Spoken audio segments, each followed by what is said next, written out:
नयाँ ब्युटी टिप्सहरूको लागि हाम्रो च्यानललाई सब्स्क्राइब गरी हामीसँगै जोडिनुहोस् है।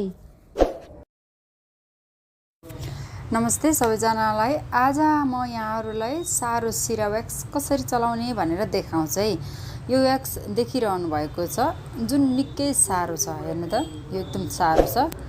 यत्तिकै निकाल्न सकिँदैन यसलाई, औँलाहरू पनि गाडिँदैन।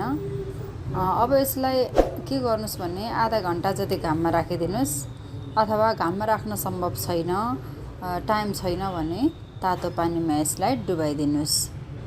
10 मिनेटसम्म तातो पानीमा डुबाइदिनुस्। त्यसपछि यो व्याक्सलाई हेर्नुस्, औँलाहरू डुब्ने हुन्छ अनि गाडिन्छ औँलाहरू। त्यसपछि बिस्तारै निकाल्नुस्, हतार नगर्नुस्, किनकि व्याक्सले रेसादार हुन्छ नि त, अनि यसले चाहिँ औँलाहरू जबरजस्ती गर्दाखेरि दुख्ने गर्छ। त्यसैले जबरजस्ती ननिकाल्नुस्, बिस्तारै मात्र निकाल्नुस्।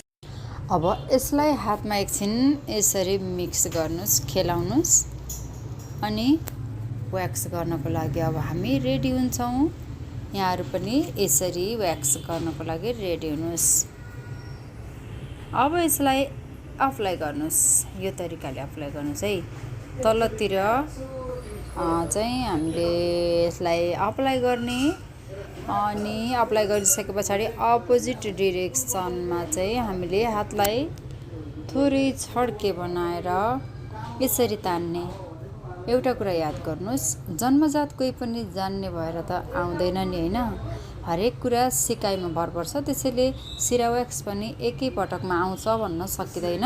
बिस्तारै प्र्याक्टिस गर्नुस्, 1-2 पटक गर्नुस्, नआउला केही छैन, नआत्तिनुस्, फेरि त आइहाल्छ। 2-3 पटक प्र्याक्टिस गरेपछि हजुर आफू पनि एक्सिलेन्ट हुनुहुनेछ है। सजिलो छ, त्यस्तो अप्ठ्यारो छैन। तर सुरुमा हातमा टाँसिने त्यस्तो भएको भएर चाहिँ अलिकति गाह्रो भएको जस्तो फिल चाहिँ हजुरलाई हुनसक्छ।